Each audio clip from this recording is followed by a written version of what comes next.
नमस्कार सर, मेरा नाम राजू है।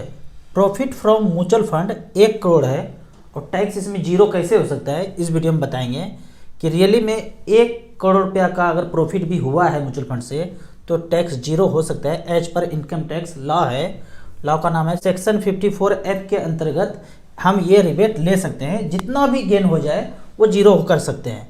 मान लेते हैं कि 2 लाख रुपया आपने एक फंड में रखा, म्यूचुअल फंड में, इक्विटी म्यूचुअल फंड में, स्मॉल कैप मिड कैप में रखा और 22 साल से रिमेन इन्वेस्टेड है और वो 1 करोड़ रुपया हो जाता है।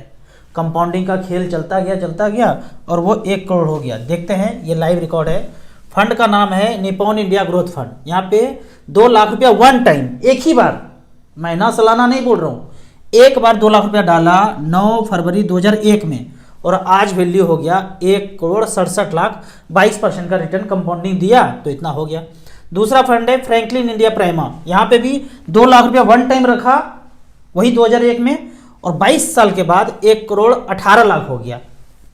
तीसरा फंड देखते हैं टॉरस डिस्कवरी। यहाँ पे भी 2 लाख रुपया लगाया वन टाइम और इसने बनाया 21 लाख। क्यों? क्योंकि इसका बेस देखिए कितना है, 78। तो एक गाना हमेशा मैं गुनगुनाने बोलता हूँ, बेबी को बेस पसंद है, मुझे एयूएम पसंद है। दोनों का एयूएम देख लीजिए, 7600 करोड़ 13,000 करोड़। इसका एयूएम 78 करोड़। आगे नाथ न पीछे पगार। न जाने कितना फंड मैनेजर यहाँ पे चेंज हुए होंगे, पता नहीं, पर यहाँ पे जिस फंड मैनेजर को इतना एसेट मिल जाएगा वो कोई चेंज करना नहीं चाहेंगे कि कहीं और चला जाऊँ। यहाँ से कहाँ जाएंगे वो? 10,000 करोड़ 15,000 करोड़, कितना ऑलरेडी उतना एयूएम है ही इनके पास, तो जाने की जरूरत नहीं है। तो एयूएम हमेशा देखना है, 1 साल 2 साल का परसेंटेज देखने से अच्छा है एयूएम देखना है। यहाँ पे एनुअल कंपाउंडिंग रिटर्न एवरेज देखते हैं तो 18% का हुआ है। तो 2 लाख का वैल्यू 1 करोड़ हो गया, तो गेन हो गया। अब दूसरा एक एग्जांपल लेते हैं कि आपने यहाँ तो एक बार जमा किया 1 करोड़ हो गया। मान लेते हैं एसआईपी किया, 3-3 हज़ार रुपये पर मंथ का एसआईपी किया पिछले 22 साल से और कंपाउंडिंग इंटरेस्ट रिटर्न यहाँ पे चलता रहा और वो 1 करोड़ हो गया। एसआईपी में कैसे हुआ तो यहाँ पे देखते हैं, Nippon India growth fund, same fund, यहाँ पे 3,000 रुपये पर मंथ जमा किया था पिछले 22 साल से, तो 7,92,000, लगभग 8 लाख जमा हुआ और वैल्यू है 1 करोड़ 23 लाख, 21% का रिटर्न। फ्रैंकलिन ने यहाँ भी लगभग 8 लाख जमा हुआ, 97 लाख बना है। टॉरस डिस्कवरी ने 47 लाख बनाया है। क्वांट मिड कैप ने 38 लाख बनाया है, 16.81% का रिटर्न है। तो मान लेते हैं कि आपने ये दोनों फंड में एयूएम देख के इन्वेस्ट किया था और 1 करोड़ रुपया लगभग बन गया। एक में वन टाइम में बना, दूसरे में एसआईपी में 1 करोड़ बन गया। तो यहाँ पे 8 लाख रुपया मूलधन था, वन टाइम जो रखा था यहाँ पे 2 लाख रुपया मूलधन था। अब देखते हैं गेन कितना हुआ। 1 करोड़ लगाया था, 2 लाख माइनस कर दीजिए, मूलधन 2 लाख था तो बचा 98 लाख आपको गेन हुआ। और म्यूचुअल फंड में बोलते हैं 1 लाख आपको छूट है, कभी भी सेल करेंगे 1 लाख गेन और छूट है, तो 1 लाख और माइनस कर दीजिए, बचा कितना? 97 लाख। अब 97 लाख पे 10% टैक्स देना पड़ेगा, 9,70,000। 10% ही टैक्स देना है। लॉन्ग टर्म कैपिटल गेन कितना? 10%। पूरा का पूरा नहीं टैक्स जाएगा, 10% टैक्स जाएगा। कितना भी गेन हो जाए तो आपके इनकम में नहीं जुड़ेगा। बहुत कंफ्यूजन है लोगों में कि मैं तो 20% के स्लैब में आता हूँ, 30% के स्लैब में आता हूँ। आप कहीं भी आते हैं, नीचे से ऊपर, कहीं आसमान में हैं, जहाँ भी हैं, आपको म्यूचुअल फंड में टैक्स 10% ही देना है। आपका इनकम 10 लाख है, 20 लाख है, 1 करोड़ है, 100 करोड़ है, कितना भी है, म्यूचुअल फंड का गेन इनकम में नहीं जोड़ा जाता है। जो भी गेन होगा उस पर 10% ही देना है, चाहे कोई भी हो। तो 97 लाख का 10% 9,70,000 टैक्स देना है। अगर ये बचाना है तो बोलता है वो सेक्शन जो ऊपर बोला था कि इस सारे पैसे का घर खरीद लीजिए। इस सारे पैसे का बोला था 20-22 साल रेंट पे रहिए, जहां भी रहिए, मजे से रहिए, काम कीजिए, और अब वो टाइम आ गया कि अपना घर लेना है तो ये सारे पैसे का आप घर ले लीजिए, तो टैक्स आपको जीरो देना पड़ेगा। अब यहां पे भी एक खेल है कि सपनों का घर लेना है तो कैसे लेना है।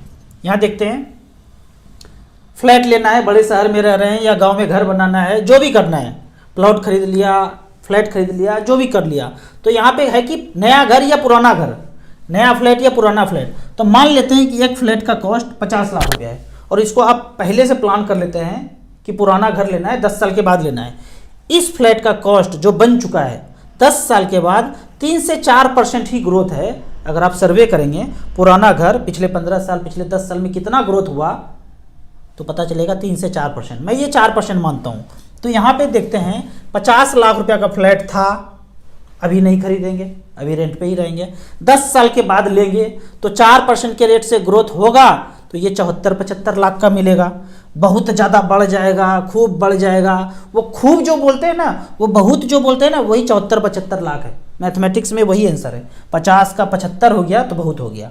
अब बोलता हूँ कि ये जो 50 लाख रुपया था खरीदा नहीं, खोपड़ी में कैलकुलेट हो रहा है सब, 4% के रेट से 75 लाख, और ये जो 50 लाख रुपया रिमेन इन्वेस्टेड हो 12% के रेट से 10 साल, तो यहाँ पे कर लेते हैं कैलकुलेटर पे, कैलकुलेट करते हैं 12% के रेट से।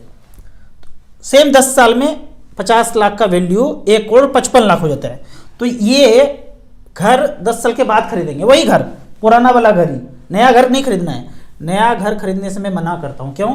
मार्केटिंग का कॉस्ट है, प्रॉफिट है बिल्डर का जिसने बनाया है, लोन लेके वो घर बना रहे हैं तो लोन भी चुकता करना है, प्रॉफिट भी करना है, मार्केटिंग भी करना है, बहुत तरह का खर्चा है। वो सब खर्चा को काट करके आप पुराना घर लेते हैं तो सब पीछे विदा हो जाता है, धीरे धीरे धीरे करके इरेज हो जाता है वो। तो अब वो पैसा अगर आपका रिमेन इन्वेस्टेड है, मेरा इन्वेस्टेड है, मैं अभी भी रेंट पे हूँ, वो बढ़ रहा है 12% के रेट से, खरीद लूंगा घर। अब दौर चल रहा है कि घर खरीदूंगा, तो 12% के रेट से वो 50 लाख 1,55,00,000 हो गया। अब ये फ्लैट पुराना वाला कितना का था? 50 का 75 हो गया, तो 2 फ्लैट ले सकते हैं। चलो एक ही फ्लैट लेंगे, 75 लाख माइनस कर दीजिए, प्लस 75 लाख सरप्लस हो गया। तो रिटायरमेंट का ज़िंदगी जीना है, बैडमिंटन सुबह सुबह खेलना है। 14-15 साल हम भी नहीं खेले थे बाबूजी, आपको स्टेटस पे दिख रहा होगा ना, ये तो मजे कर रहा है, रोज बैडमिंटन खेल रहा है वाइफ के साथ।